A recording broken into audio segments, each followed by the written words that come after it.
What is it? What is it that you want people to know? What side of the story? We can get to what the media claimed, but I think in situations like this where everything's been so confusing for everyone who's hearing these stories about J6, however we want to call it, what do you want people to know about your side of things? Well, I would imagine that people are quite sick of hearing about it. It's been so overblown in the media, and all the talk of violence and everything was just way overblown. So obviously the truth is coming out, and the event was not as it was represented in the news. But what amazed me about this whole experience, the last 4 years of my life have been trying to keep my head above water, dealing with the ridiculous overreach of the government. The fact that they can do that in our country is astounding. The weaponization, the lawfare, that type of thing has been just unprecedented and extremely unjust. Sorry, unjust. And it's filtered down, of course, into my career, and the fact that right after it was announced that I was there through the FBI on Twitter, looking for me, who is this person? Identify him. We need the name of this person wanted in connection with violence at the Capitol and assault on a federal officer and all those strong words. People spoke up. Some of them, unfortunately, were people I knew, which did not sit well with me.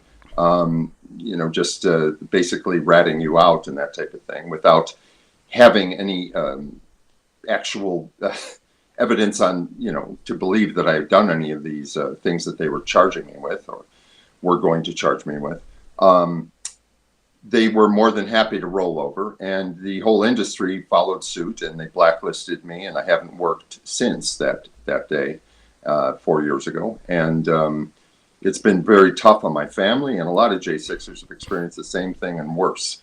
I went through, the DOJ's version of a fair trial or a fair process, and it was not that at all. I ended up taking a plea agreement and was sentenced to a year and a day in prison. I was supposed to go into prison 2 days ago on the 6th of February. And, thank God for Trump. He stepped in there and issued the pardons, and that's huge. But I have to say the reaction of, the entertainment industry anyway, was I couldn't believe it. They completely blacklisted me. I got fired. My agent fired me. I got fired from my jobs. Bob's Burgers, they just shuttered up and wouldn't speak to me, and I was gone from there. They said they banned me from the offices like I was some kind of a terrorist, as the government was portraying J6 people. And it was really unfortunate because, of course, people would assume that the entertainment industry is left-leaning and liberal, but their reaction was a little too pat and a little too reactionary. They completely said, "Get them out of here," and that was it. So that was too bad. Now, I want to talk about some of the stuff that I read, and people will now see this from a different lens. They probably didn't see it from that lens several years ago, especially coming from the main source, the first source that I read from, which was NBC News. And I had a problem. Now, of course, I wasn't there. Only you were there. I did have a problem just reading it. Now, of course, I can look at things from hindsight at this point. But what they pointed to was 10 minutes in a lower tunnel. And then the claim was that you the word they use is crush in quotations, which I'm guessing is the person's quote. What exactly were they describing, and how are they describing it and trying to make it worse? I'm assuming from your point of view, sound much worse than it actually was, because for 10 minutes to be the focal point of all this great harm that they said you did seems like a small and very precise amount from my perspective. So can you describe what they said you did versus what you feel actually happened, or what actually did happen? Yeah, it's interesting that it was characterized that way because I didn't experience it that way. Certainly, the the incident which they speak of was well. I have to say this: that after they dealt with everybody who went inside the Capitol, pointing to those people as being the worst of the group and the real, architects of the whole thing. They were looking for other villains to point to, and they went down to the back of the building to the tunnel area and claimed that that was the most violent of the entire riot that they were calling a riot. I was in there because I didn't feel threatened really to move closer to that area, and I saw people were getting hurt. Kind of, looked like they were getting their heads bashed in a bit by the police, and I went up there because I thought, well, I can take the place of a violent person and sort of dissipate a little bit some of this nonsense of this fighting, because there was no reason for it. It's not like there was any ground to be gained or any benefit from doing anything violent at this protest.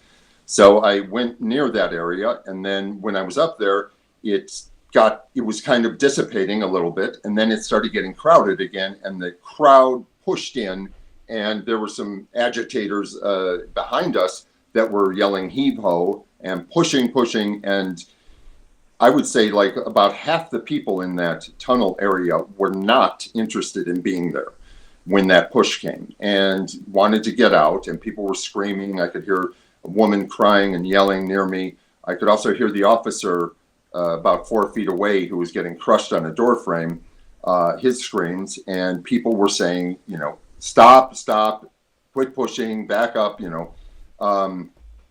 didn't want to be there. And there were agitators that were bent on some type of violent, interaction. They were throwing things, they were macing, from the other side as well. The police were macing, doing pepper spray, and all in this very confined area. Led to a lot of panic, and there's shields were being passed around that were supposedly taken from the police, but there was also a report that there was a box of shields that was on the exterior of the tunnel that people were pulling police shields from. That I didn't personally witness, but it would make sense because there were a few of them around. So I ducked down at one point because the shield was passed over my head, and saw a taser wire and the spike zip by my knee and just missing me. And that's when I realized I really, really have to get out of here. This is ridiculous. And I just went down low and sort of pushed at the knees and hips of people, because that was the only place I could push people, and was able to weasel my way out that way until I reached the top of the stairs and I was outside. So that was basically that situation. And when you are in a crush like that, you're off balance, or I was off balance the whole time, and I couldn't get right myself. I couldn't stand up.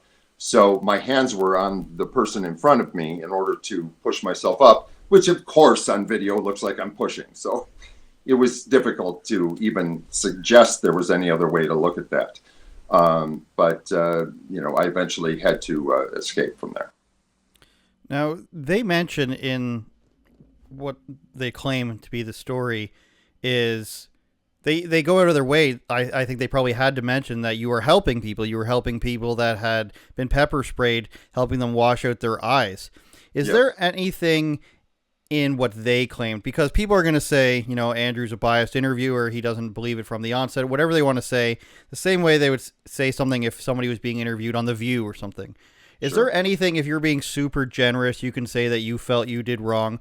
Or is this a case, as I think many, many people are on the receiving end of, is the government wanting to make an example out of you and out of other people? Is there any room to be like, maybe there's something that I did wrong? And I'm not trying to coax you into saying that. I'm just saying, for the people who are going to say that, of course he's going to say that. Is there any feeling you have as a man where you're just like, I shouldn't have done any single thing in there? Well, you're right. Of course, I am going to say that. And of course, they're going to say what they say as far as the government's concerned, because they had something working for them on their side in the realm of charging people with crimes. And that was that violence occurred and that they couldn't tell who did what or who started what, couldn't tell if somebody was a CHS, a confidential human source working for the FBI, whether they were an asset in any regard or an agent or something. You can't tell. So in that realm, yeah, they're able to say, I was in a violent riot. They were characterizing it as a riot. It was a civil disorder. Let's say legally, that's the term perhaps. So in that realm, there were charges that made other charges, like a misdemeanor charge that made, in the presence of another misdemeanor, turned that misdemeanor into a felony. So in a civil disorder, when you are obstructing the police in doing their duty, it turns it into a felony, something along those lines. I'm not a legal expert, just was schooled in a few things during this experience. But the thing is that with my pouring water on people's faces to alleviate the burning of the pepper spray, they said I was aiding and abetting.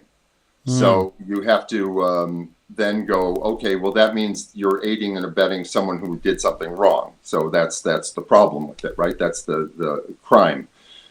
With that, I agreed. Yeah, okay, I was aiding and abetting because clearly I was helping them, and you're not supposed to help people that are doing bad things. So I didn't characterize it as them doing bad things at the time because it, to me, was not what they were characterizing it as later. So later on, when they charged me with that, I was like, well, that's kind of, I guess I can see that that's true. I was doing that. But the idea that they characterized the entire event as a riot, or civil disorder, it was at moments. And, they also took that group that was in the crush in the tunnel there, and they turned them into one entity and said, being an individual in that group, you are part of the group, which the group assaulted the officers. So therefore, you assaulted the officers. That's a bit of a stretch in my mind, but I guess legally they can do that. So those were the only two things that I felt were somewhat appropriate given the circumstances. Although when you examine it, the circumstances may have been, invented by, or not invented, but rather caused by people who are bad actors or illegitimate civilians. Yeah, I want to ask you about that, but first I want to say I wildly disagree with the first part because the idea and the precedent that I think has been set, even in NATO, is to help medically people who are, you're in a war with, and police will help criminals that have been injured even if they've shot them. So I think, in my non-legal opinion, federal courts, that I don't see how you can connect that when police are supposed to perform first aid on a criminal if they've shot them. So I don't, ethically, I wildly disagree with that premise that has been set against you or anyone else for that matter. It feels natural. It feels natural and appropriate to do. So I don't think that someone should stop themselves from doing that, certainly. Yeah, and that's the standard I think that is set quite literally worldwide. Well, that's good to know. So I just wanted to put that in there for any cases. And I think, I forget which hearing it was, forgive me, audience, but there was a hearing where they asked somebody high up at the FBI or a government official, were there any, FBI agents on the ground?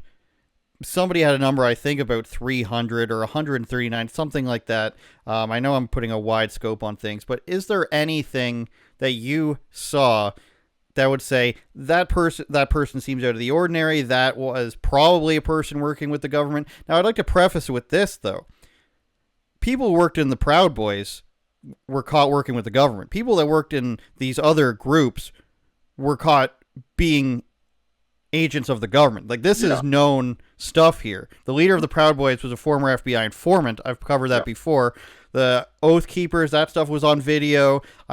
I'm not sure about the 3%ers. Those were all different groups. Was there anything on the ground there that you said with your own eyes, like, this is suspicious? Not to say that you know for sure, of course, again, Your Honor, but is there anything that you can point to? Well, I do have to say I hate that you have to do that and say, Your Honor, and I'm only saying this because I'm a, Conjecture. layman and all that, because that's what it had turned into. It had become the state against the people, and anything you say in your private life or in your public life can be used against you. And that's what happened to me and a lot of other people. But back to the point, when, a lot of this comes in retrospect, because I was not at that event with that filter of who might be a government asset, who might be an informant or CHS. I was naive to think that wouldn't occur, or to never even consider that.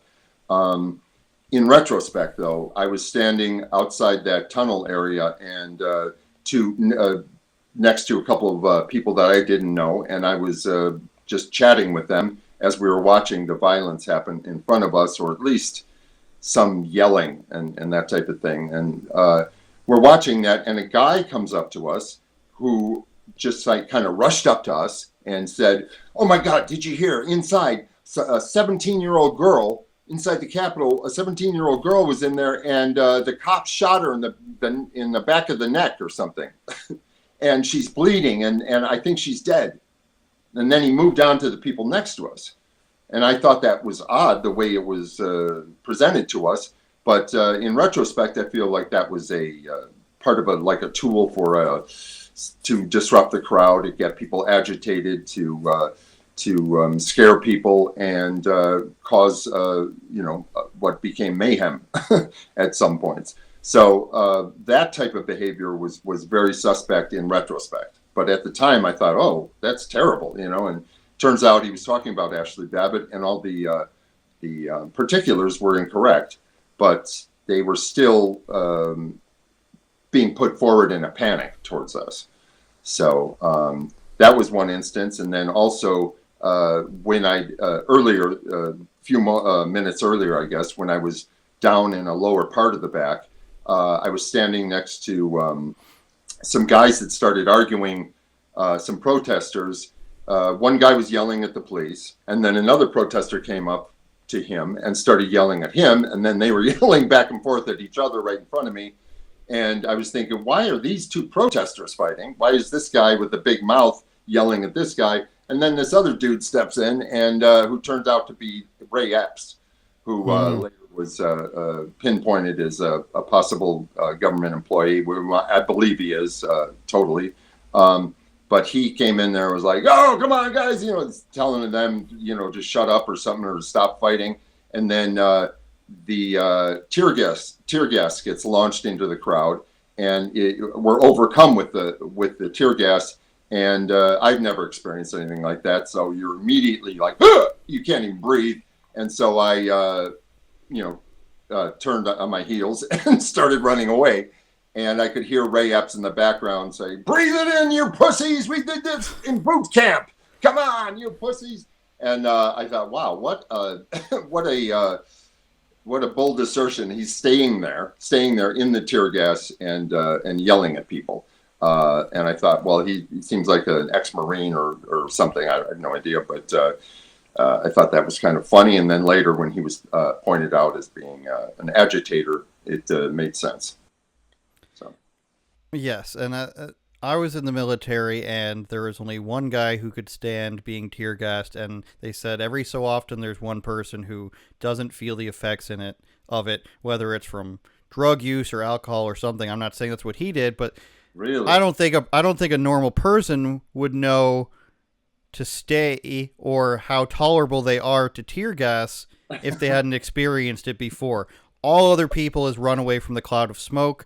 That's my experience with it. Yep. It burns your face. It burns your skin. You're supposed to put stuff on, put on a gas mask, etc. I wanted to also mention one of the things. I don't know what kind of drugs or alcohol they're using, but that's some pretty strong stuff. If you get used to tear gas from it. The guy I'm referring to, I won't say his name, but he was known as a drinker. Who knows what he got up to that made him desensitized to stuff that burns your skin on the outside. Wow. I don't know. His nickname was Bootler, so that's not giving his real name away. Yeah, that's good. One of the weirder things I read, before I want to ask you about the aftermath and the pardons and everything, and something that actually bothered me, and I'll read it off. This is again from NBC News. They said they topped their memo off with a photo of Johnston in which he, quote, made light of his participation in the riot by dressing up as the QAnon shaman at a Halloween party that he attended. To me, that reads like the USSR. Yes. Years and years ago. He's making light of an event that was so disturbing and all this stuff in his personal life. How dare he? And of course you're going to do that when you're trying to prosecute something, but that came across because that's from the government saying that how dare he make light of something in his personal life. Was that one of the photos that was turned in by somebody, or was that something that was posted online? And how did you react to that?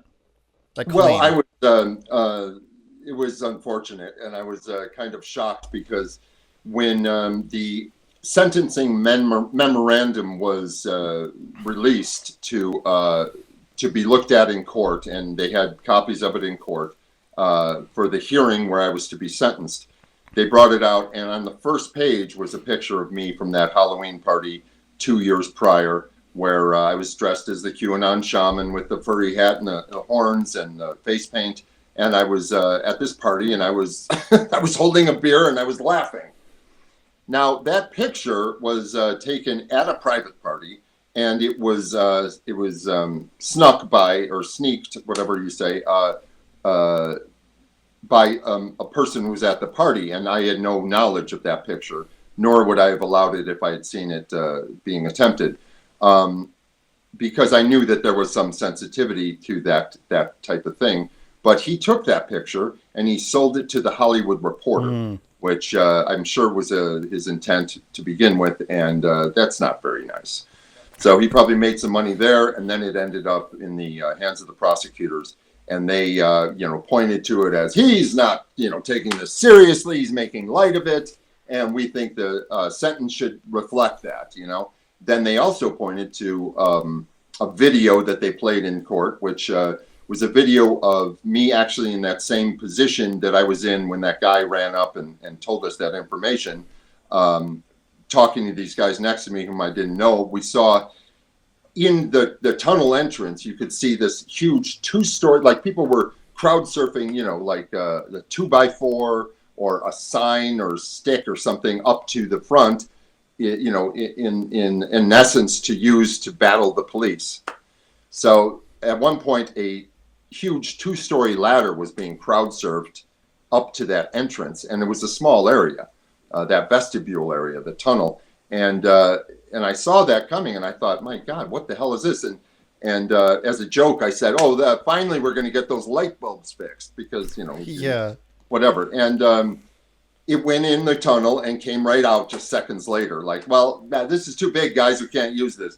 But I was just screwing around, whatever, and they used that joke as evidence that I was not taking it seriously. So I think I may have had a month or two sentence, and it was vaulted to a year and a day for those things. Based on you not being serious enough about it? Yeah. I did not know that was a crime.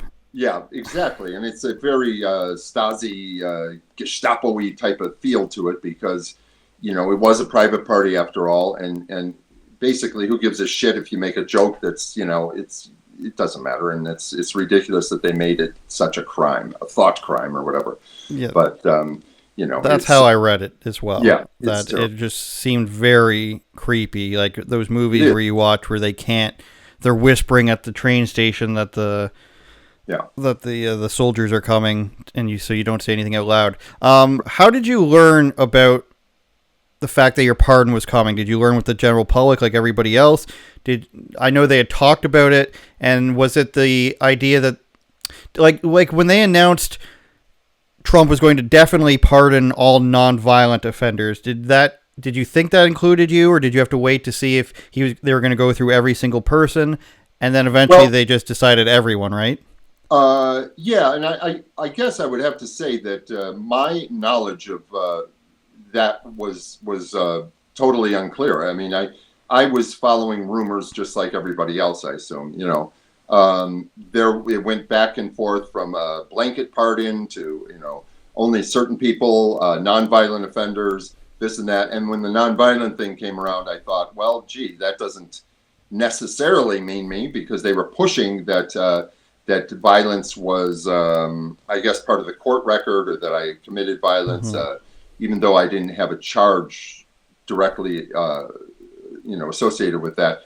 But they were trying to make it, just part of record, and we fought that as much as we could, because it was untrue, and it was unfortunate, because really I shouldn't have been there at all. I didn't do anything wrong.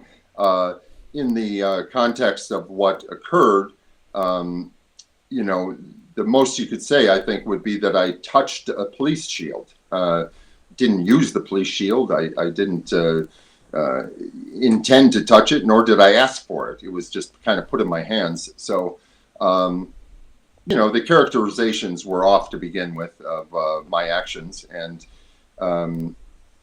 yeah, I had no idea what Trump would do, and I was just hoping for the best. Well, So Jay, if I can interrupt, the word isn't.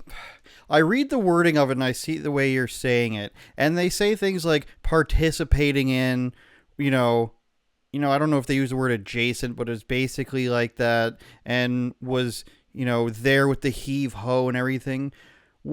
I would assume and I would hope that the people who are, I don't know, was it? It certainly wasn't a jury, right? That was deciding this. correct. Wouldn't you hope that whomever is deciding this can read through the lines, or is this how partisan things are all the way up to the top, in your opinion? Like, if I was to say if I didn't know who you were and I didn't know what the event was, and I read something that says the person was they were helping people with tear gas in their eyes, and he was in the vicinity of and helped of, and all these connecting words, I would think, it's probably not the way that they're saying it happened. Did you have that Yeah. hope that, this is kind of going to be obvious that I wasn't really doing very much, I wasn't up to too much, and they're going to figure that out and realize that once we go to court? Well, I really did, and I put way too much faith in that, because the event itself was apparently the most filmed or videoed event in human history. There were estimates that there was about 150,000 hours of video, being that almost everybody in the crowd had a camera, and a lot of them used them throughout. So I did a lot myself as well. So all these different angles of people, and the fact that from the moment I got there to the end of it, I was on video, on someone's video, throughout. Every move I made was on video. The fact that they were able to take innocent and innocuous movements that I made throughout the crowd, and the fact I was, filming with my own camera a bunch, um, they were to take those actions and turn them into evil, exercising an evil plot that I had been in a conspiracy to plan with all these other people, is incredible. I mean, the fact that they were able to take still images from a video and say, here, Johnston is entering the tunnel and beckoning for other rioters to come join, or yelling to the crowd to push more or something, bring more fighters up here, when that wasn't the case. I mean, at one point I did some hand signals basically out to the crowd that were because some lady was yelling in my ear to get more water up here, and so I was going like this and following that cue from her. But I wasn't saying, let's get more guys fighting here so we can overthrow the government. Remember our goal here, people. It was I didn't know what the hell was going on, so it was not my intent to support any behavior like that, and it was characterized as that. And once they characterize that with what they show you, it's hard to believe anything different, because you can't tell what the hell's going on. But who's hearing that stuff? Is a judge hearing that? And then you assume you're saying, like I did, that a judge will see through this. He's a very smart person. Yeah, I did think that that was possible because I assumed that the judge would have common sense and the judge would employ their ability to look at something objectively as objectively as they can, and consider what the prosecution wants and what the plaintiff wants or defendant wants, and then consider right in the middle there. But the thing is that I believe those judges were just so overwhelmed with all these cases, one after the next, and the same charges and the same types of arguments and the same, everything was kind of lumped into a general movement of the DOJ and the court system at that point, where it was grinding through these things. And I don't believe that it was. I mean, I think that people getting any type of fairness in that environment was outstanding. I mean, it was incredible if that occurred. I felt like, even though I looked at the judge as being a fair judge and he was working hard to be fair, I don't think he was able to do that in that environment. Another thing I wanted to ask you about was in your career history, or any time in your career, whether you're in a studio or in one of the agencies or something like that, do you recall anything political getting this much attention within Hollywood or among circles in there where people were commenting on this? Or is that just, unique to the Trump era, do you think? Well, what was the MeToo thing? Was that, that was huge. I mean, that was weird because it was happening all around, and people whom I knew were caught up in that, and they were canceled and hurt by it. And it later was sort of exposed for what it was, which was a Salem witch trial thing of hysteria and a bunch of, a few people that had bad intentions that then kind of spread out to a larger group. That was a big thing. And I would say nothing else compares to that I can think of. But this, this was different because even the people that were Me Too'd could also hate me. So everyone was able to hate me, and they did. I mean, after I was put on blast, as it were, on Twitter, everything changed. All my friends turned their backs on me, didn't speak to people I spoke to every day, didn't speak to them for 4 years, or haven't spoken to them since, A couple of them came out of the woodwork the day that I was sentenced, because it was in the papers and in the media, and they were like, "Oh, hey, heard about the news? So sorry." They're texting me, and they're sorry I disappeared, but just want to catch up with you, see how you're doing. I'm like, are you kidding me? What the hell? You disappeared completely, believe me, from my life, and that's it. I'm not interested in talking to these people. So the show just completely cut you off, Bob's Burgers? No, cut me off. A couple of shows cut me off. I contacted my agent to say, did you hear or see any of this stuff on the internet or on the news about me being fired from Bob's Burgers? Is that true? Do you know anything about that? And the response was, we don't know anything about that, but we're firing you. So that was the end of that, too. I had one industry professional who was a manager of mine a few years back. He reached out to me, and he said, "Hey, I'm on your side, man. This is insane what's happening, and just wanted to let you know that I'm conservative leaning or on the right or whatever, and this is terrible.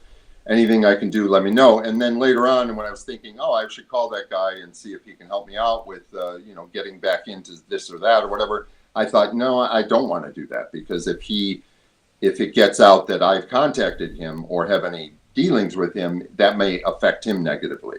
So it wasn't, my hands were tied with a lot of this, because I couldn't really reach out to people without, I would have the fear that it would, be seen poorly on them, And that'll happen before you're even convicted, right? Yes.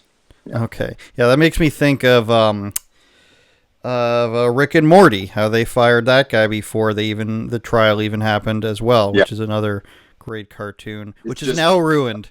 Jay, yep, I'd like to point out the show yeah, is now ruined. You guys, we can tell the voices are different. yep, You're yep. not ruining It's anybody. unbelievable. Yeah, they're Has doing. it? We Yeah, have go ahead. someone, Bob's Burgers, who's doing an impression of my voice, which I thought was pretty good. But they started that right. I mean, they had him almost waiting in the wings. Hmm. Yeah, but people could still tell. That's the thing, and they think like why not just remove the characters? I don't know. Has this whole ordeal turned you into like a political guy now, or are you on the political Twitter and everything now, or Well, do you just want to no, forget about it? I was warned early on that social media was a double-edged sword because whatever you put on there could be used against you in if you do go to trial. So my attorney was very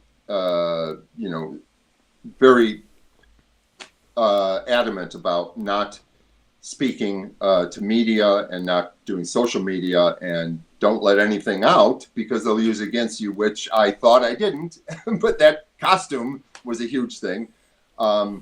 So the thing is that I still haven't done anything with social media. And I just, at this point, the way I look at people that use social media on a daily basis, it seems like such a Herculean effort to put that in your life if it's not there. The amount of time it takes and that type of thing. But I will eventually be getting into that. Though I have to say that I don't miss it. So, you know,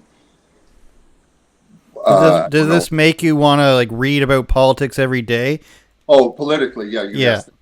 Well, I'll tell you what launched some politicism or political mindset in me was COVID. Really, I mean that's what Hmm. really started it.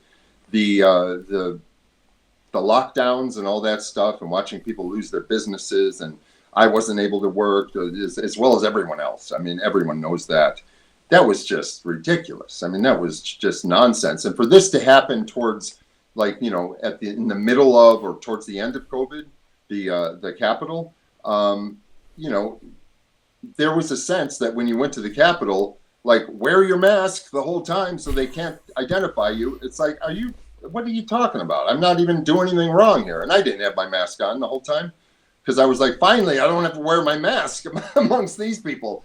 But there were people who, took the mask mandates to heart and became a simp or just totally a slave of the government's, ridiculous overreach and contradictory stories about, masks and the disease or the COVID situation as far as health is concerned and the vaccines and all that stuff. It just really set the stage for needing to learn and needing to be involved in some level of politics, of political, of political,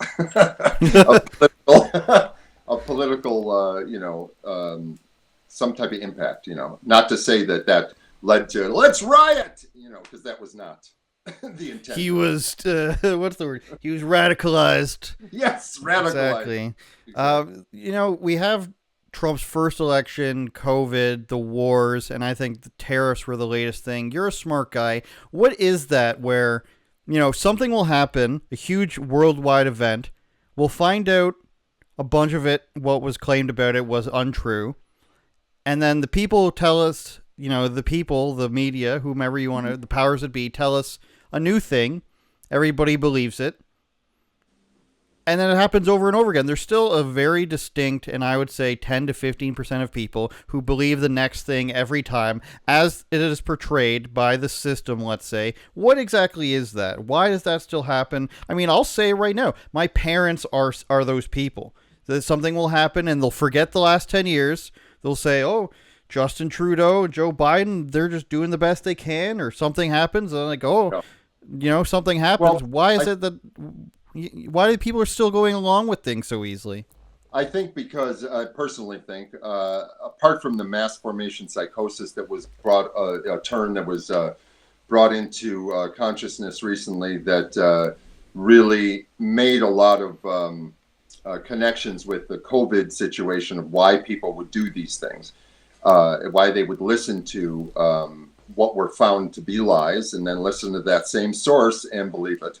I think it's a muscle, personally. I think it's a muscle where we are raised to respect authority, and authority is presented in such a way that they're not to be questioned, and that's like something we learn from a very young age, and it's a knee-jerk reaction. It's a muscle, it's a pathway in our brains that's very familiar, and we don't want to invest a shitload of time into every day being cynical or having to research what the news tells us. The news is supposed to streamline our lives. We're supposed to be trusting of the anchors and the journalists to be honest about their depiction of events so that you can form your own ideas about things and opinions. That certainly hasn't been the case for many, many years now, maybe forever. But the fact of the matter is, it's something that people need to spend energy in their lives with their families. They need to focus on their work. That's what I did my whole life until this stuff started happening. And I enjoyed that. I focused on my work and wanted to do the best I could there. So for this stuff to kind of, hit me from the side without knowing, I had my blinders on, and unfortunately, you cannot trust our government to take care of you in that regard. And, it's unfortunate. It was a headache, I can say, because for me, because once I started to learn these truths that were where these lies were put upon us during COVID and that type of thing, and then at the Capitol situation, it gave me a headache, basically, because it does hurt, and it feels unnatural, or that something is deeply wrong when you learn this information. And most people are not willing to face that, I think. It's actually the same physical stuff you go through if you're a member of a cult and you're being deprogrammed from the cult. You have some symptoms that are like cognitive dissonance is one, where you're just confused, deeply confused about what's going on. There's other things like memory lapses, headaches. You have physical manifestations of the fact that you were learning another side to something you invested completely your belief in before that. So that is like that type of symptoms, those types of symptoms are what I experienced a little bit of when I learned some of these things that I had always thought to be true in the past, like, the government is basically good and stuff like that. They just love you. I feel silly to say it. So yeah. Government loves you. Don't That's worry. right. Continue to pay all of your taxes no matter what. I feel like the media, at least in entertainment, and this could just be me in a bubble, but I think we're moving closer and closer. I think we're probably just about at the point where you can joke about and say anything you want. Do you get that feeling as a guy who spent a lot of time in the media? And let me ask you, was there always this desire to be like, don't say any bad words, don't make sure we don't go over the line, or did that just depend on the person who was making the project? Because I feel like now you can say almost anything, at least within comedy and the things that I watch, people get away with saying literally anything, and I like that. But I wonder if it's just me not being old enough to know that it goes through waves like that. Well, two things, I think. One, you have to be a member of that side in order to say those things, I think. That's my personal opinion, or at least it's easiest to be that. So you have to be a card-carrying member in order to say something about as if you were on the other side, because you're in essence satirizing it and you're mocking it. But I will say that I have worked with people like 20 some years ago on a show called Mr. Show with Bob and David. Where they were, in my mind, all about that. They wouldn't toe the line for the man, that type of thing. And, they were politically able to pretty much, we were able to do what we wanted. And that felt good. And it felt right to be able to do that, because lampooning the people who are in power should be acceptable. Free speech, and the fact that through lampooning them, perhaps a different consciousness arises from seeing another side to an issue. So I felt very much in support of that. And as time has gone on, now I realize that, what happened to those guys? They're not quite doing that anymore. To the point where I reached out to one of them and said, because I felt like he would be like the person I could speak to when I was going through all this. And this is before I was sentenced as well. And I reached out to him because I didn't have a couple of people's numbers that I did want to reach out to, like Marilyn Rice Cub. She actually stood up for me in an article that was done about her. And she was on 24, and she was on Mr. Show as well years ago. And we were friends. And so I was trying to reach out to her, and I didn't have her number because the FBI took all my phone and all my contacts and my computer and everything, and I just couldn't get her number. So I reached out to Bob Odenkirk, and I was like, hey, man, I know there's a lot of stuff about me in the news and whatever. And he's like, yeah, really disappointed, man. I mean, you went there, and it's just like you, and I said, I might, well, first of all, you got to understand, I didn't do anything wrong. I wasn't violent and stuff. And he goes, okay. And I said, and I might be going to prison. And he goes, well, you basically FAFO, I guess is what it's called. You fuck around, you find out. And I was like, what? And he goes, well, yeah, I mean, if you deserve it, you got to pay the time or price or whatever. And I was like, wow, like this guy, oh my God, this is incredible.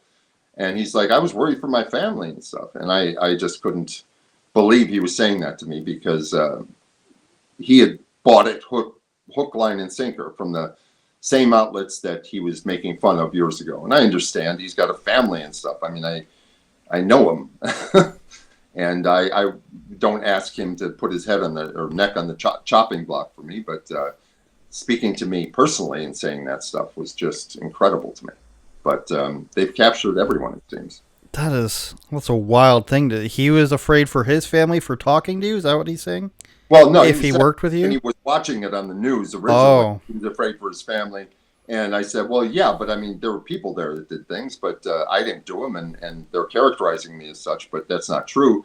And he's like, well, listen, I know how that goes, because I was at a BLM demonstration or protest. And first of all, I was like, BLM, you got to be shit. But anyway, so he goes, I was there, and some people had some defund the police signs in front of where I was standing. And he said, if someone had taken a picture and it said defund the police on the sign and Bob Odenkirk behind, he's like, they would have said I was part of that defund the police thing. And I don't believe in that.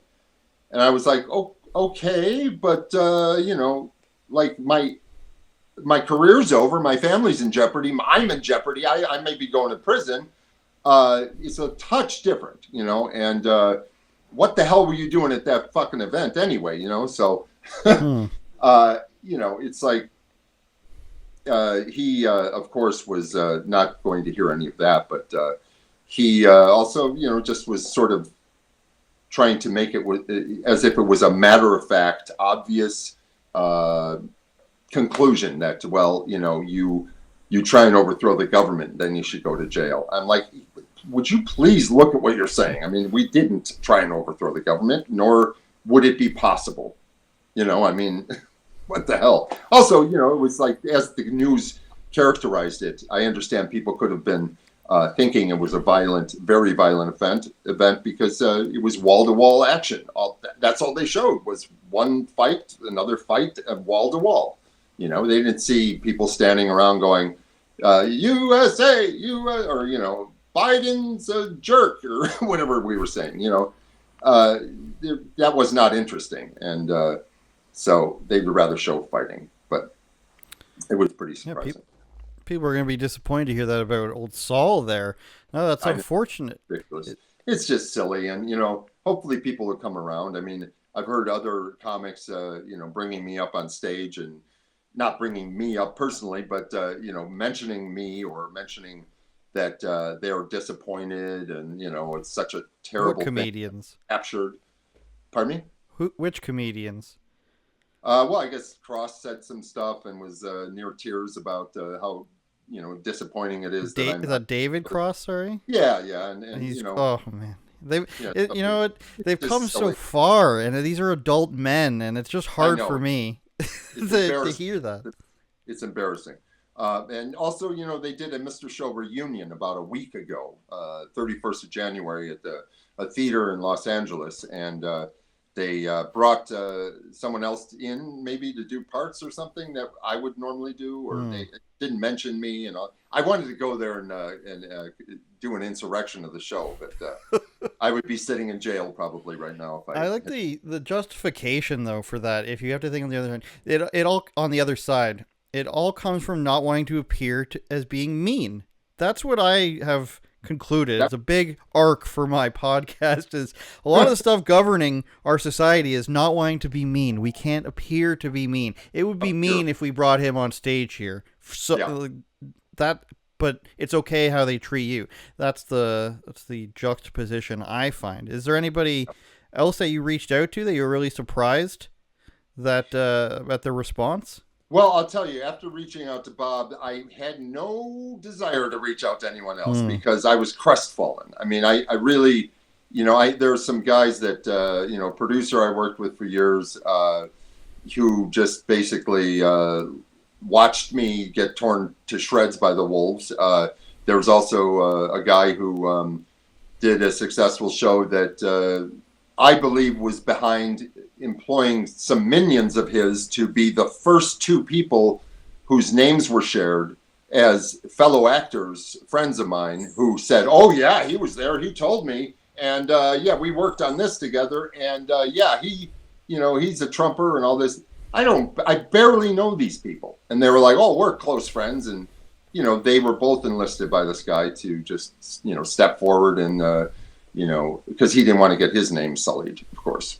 So that is tied to the Rick and Morty regime as well. So interesting. I think you should try to team up with that guy. I don't know how he is in politically, but he's got a video game company. How is H. John Benjamin there? Is he a good guy? I get the feeling that I don't know. I don't have any idea how he is. I don't know why I was about to say. I get the feeling based on the voices I've heard him do. Yeah, no, John's. I mean, everyone that is involved in this, they're all awesome people, and they're just on the wrong side of history. I think they're captured by a ridiculous thing that they why would they want to risk everything that they've gained when it's not the easiest business to get to the places that they're in?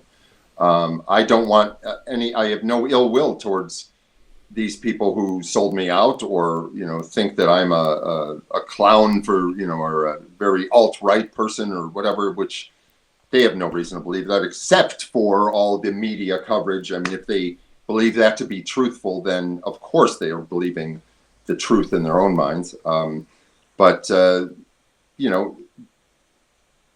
it's not like I'm going to work on Bob's Burgers again, so I really don't give a shit. But John is captured as well as everybody on that side. I mean, in that place, and it's unfortunate, and it's kind of weird for me to say that, because that type of talk is very it's damning of others, and it's not really my place to say, because I don't have any allegiance to them, or they have no allegiance to me personally. They're just friends and acquaintances and that type of thing. So I thought the allegiance should be there, but not to destroy their whole lives, for me. So I just don't like it when people reach out and negatively impact something towards me. They have negative things to say about me when they have absolutely no idea what's going on. Yeah, no, I wouldn't be as loving as you are. I would be All right, this is gonna. I'm not as nice as you. How about that? It's hard. It's hard to not say a few more things, but because I have a daughter, and it all comes down to that because she's special needs, and so we were looking for some programs that she could get into, like over last couple summers ago, and she was in a theater program, and it was doing improv and a little play and stuff, and it helps her with being more social and that type of thing.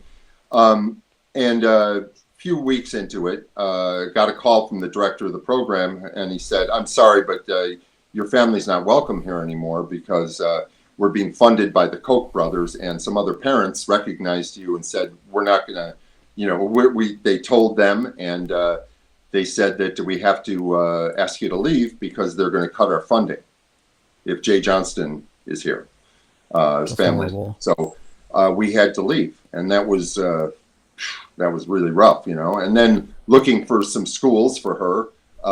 The one school that we had our heart set on went in for a meeting, and they reviewed it, their board did, and they turned us down for the most bullshit reason imaginable. And I had to say that this is absolute nonsense, and that I knew why they were doing it. Oh, well, I don't know. What do you think? What do you mean you know why we're, all this crap? And, I knew it was directly that because, and then since then, I've changed her last name when she's involved in something. So it's unfortunate. This girl doesn't look like Sanchez or Exactly. It's a big mustache I put on her. Exactly. All right, Jay, is there anything else you want to talk about before I let you go? No, I think I've done enough damage. No, don't worry. I'll be like, you didn't see the off-screen gun to his head, like Principal Skinner. He was in a boating accident. That's right. I appreciate your time, man. Thank you very much. Appreciate it. Of course.